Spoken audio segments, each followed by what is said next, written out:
Sometime around the year 1540, a ship full of Norwegian sailors made the dangerous voyage to Iceland, a frozen island in the middle of the North Atlantic.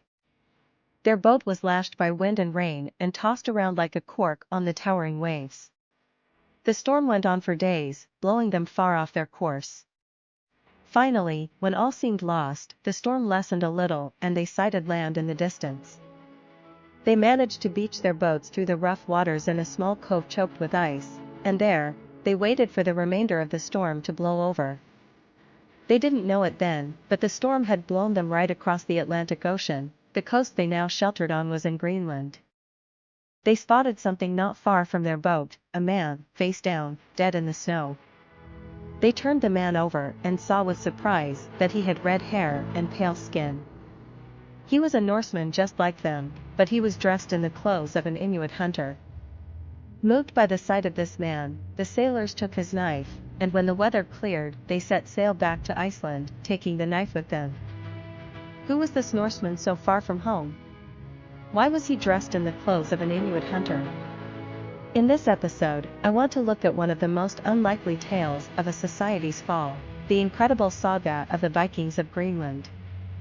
The people who made this dangerous journey were Norsemen, otherwise known as Vikings, sailors, soldiers, and settlers from Norway and Denmark. They were expert sailors and shipbuilders, marvelous writers of epic poetry, and perhaps some of the hardiest explorers in human history. In Greenland, they built a thriving society, raising livestock and trading with Native American tribes. Then, after centuries of survival, their civilization collapsed, leaving behind mysteries we still seek to understand. According to the sagas, the first person to attempt to find this new land was a man named Eric Thorvaldsson, known to history as Eric the Red. Eric the Red was born around the year 950 into a Norway that had only just been unified into a single state. Norway has a ragged, undulating coast, broken by wooded fjords, great mountainous inlets, and dotted with rocky islands out to sea. As a boy, Eric must have gazed out at ships sailing off into the sunset, wondering what lay beyond the horizon. Eric was the son of an outlaw named Thorvald, whose explosive temper had dire consequences for the family. When Eric was only 10 years old, Thorvald killed a man in a quarrel, prompting the family hasty escape to Iceland. In Iceland, Eric saw the bleak seas and heard tales of mysterious islands and lands across the ocean. After inheriting his father's temper, Eric found himself in a deadly conflict with his neighbor, resulting in another blood feud. Banished for 3 years, Eric prepared a ship and crew, fueled by the desire to explore the mythical lands of the West. Setting sail in 982, Eric's voyage would change the map of the world forever, taking him towards Greenland. He sailed through dangerous waters, navigating ice and storms, finally arriving at the southern coast of Greenland. After weeks of searching, Eric and his crew discovered a relatively ice-free cove with green hills and trees. The landscape promised potential for settlement, even if it resembled the harsh rolling levels of Norwegian mountains. Eric would spend the next 3 years of his exile exploring this new land, sailing up its coast methodically, and taking careful note of what he saw. When his sentence of exile was over, he finally returned to Iceland with a plan in mind, to gather settlers and return to this new land. The Icelandic saga of the Greenlanders recalls this trip with something of an ironic tone. Eric named the land Greenland to attract settlers. When summer came, Eric set sail again with a fleet of 25 ships full of settlers and supplies. Of the 25 ships, only 14 reached Greenland, facing tremendous trials during the journey. The medieval Norse faced enormous casualties while crossing the Atlantic due to the treacherous journey. The Gokstad ship exemplifies the skill of Norse shipbuilders, despite its small and exposed design. The voyage from Iceland to Greenland was a dangerous one, with drift ice posing significant challenges. One saga tells of Liklodin, who gathered the corpses of shipwrecked sailors along Greenland's coast. Despite the dangers, Eric and his settlers landed in Greenland, establishing the eastern settlement. The Norse adapted to Greenland's harsh climate, improving soil fertility and farming conditions.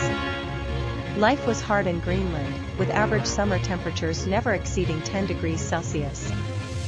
The settlers thrived by capitalizing on Greenland's valuable resource, walrus ivory.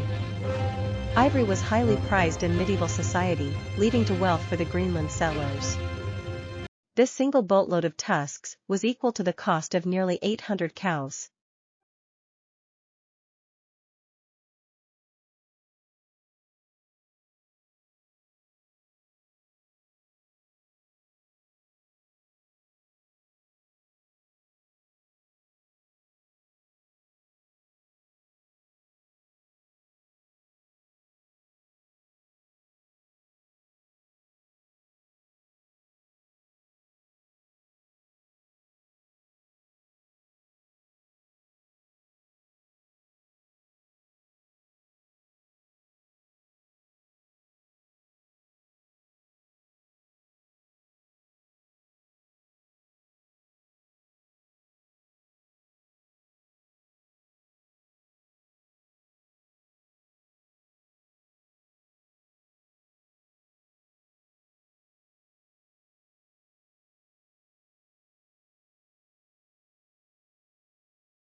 Individual finds a tent belonging to Norsemen and decides to play a joke.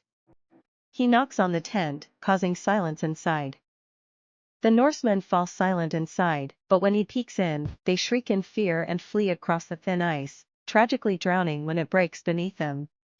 Legends say that on certain nights, the drowned Norsemen can still be seen through the ice, symbolizing an impending death. By the 14th century, the Thule peoples moved south, sometimes sharing fjords with the Vikings, indicating a complex relationship. Despite popular portrayals, the Inuit were not meek. They were capable of defending themselves against various threats. In battles, Inuit warriors utilized heavy armor and powerful bows, signaling a serious potential threat to Viking settlements.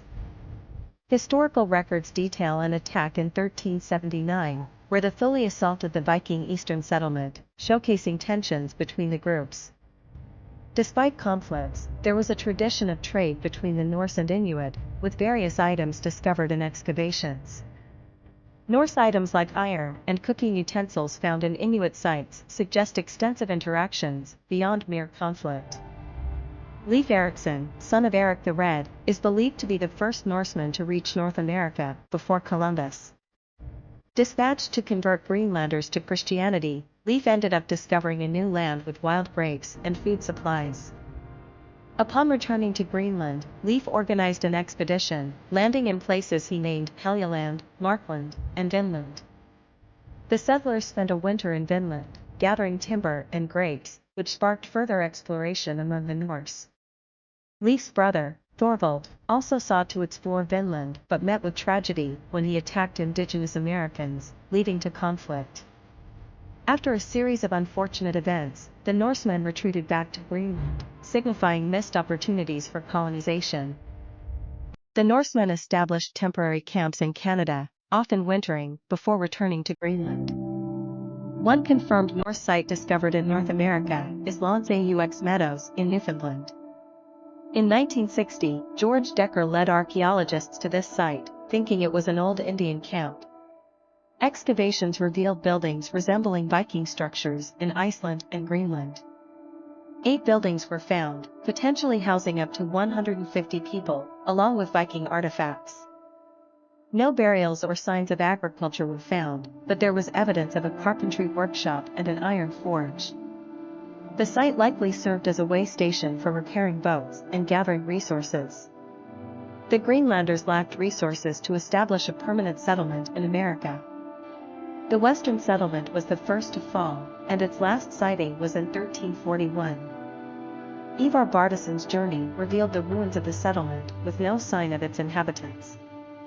Domestic animals were found unharmed, leading to speculation about the settlers' fate. Bardisson reported the settlers might have been killed by indigenous peoples, as Fralings. The Norse settlements were affected by climate changes, transitioning from the medieval warm period to the Little Ice Age. The Little Ice Age brought colder temperatures, impacting the Greenland settlement significantly. Crop failures and harsh winters led to the downfall of the Greenland Norse settlements. Just over the hills, the vast expanse of the Greenland ice sheet stretched. In Greenland, temperatures would now plummet to 6 to 8 degrees lower than today's summer temperatures. Soon, sea ice would choke the fjords, preventing ships from landing. The number of storms increased dramatically during this time. Studies of ice cores show that the Greenland ice contained a greater amount of salt. The Greenland Vikings faced a choice: continue European farming or adapt to survive.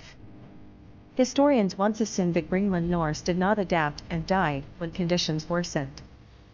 Archaeologists discovered well-preserved clothing, indicating the Vikings clung to European culture. The Norse never adopted Inuit fishing techniques or learned to thrive in these conditions. Environmental damage was noted, with Vikings' agricultural methods not suitable for Greenland. New evidence shows the Norse diet shifted dramatically, including seal hunting. Evidence suggests careful resource management rather than recklessness by the Norse. Despite adaptation, malnourishment began to appear in the Norse population's remains. The Greenland settlements survived for over a century, despite the coldest climate. In 1349, the Black Death arrived, devastating Norway and straining connections to Greenland. While there's no evidence that the Black Death ever crossed the sea to Greenland, this epidemic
Where did they go to? It's true that at some settlements, it seems the Norse did depart in an orderly and planned fashion. They took all their valuables with them and in some places even closed the doors behind them. But where did they go? Why did no one back in Europe know what had happened to them? Could it be that when the climate became impossible in Greenland, the Vikings did what they had always done? That's set sail and find a new land to call home. The land that the Vikings called Vinland and we today call Canada, was unknown territory for the Norse.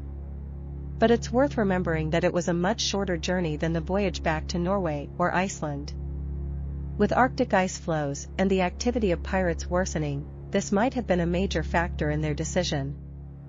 As a storyteller, I do like to imagine that this is a possibility, that at least some of the Vikings of Greenland may have swallowed their European pride. I want to end the episode by reading a piece of ancient Norse poetry, called the Völuspá. Black become the sun's beams in the summers that follow, weather's all treacherous.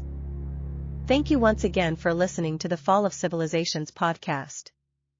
If you enjoyed this episode, please consider heading to patreon.com/FIOFcivilizations_podcast.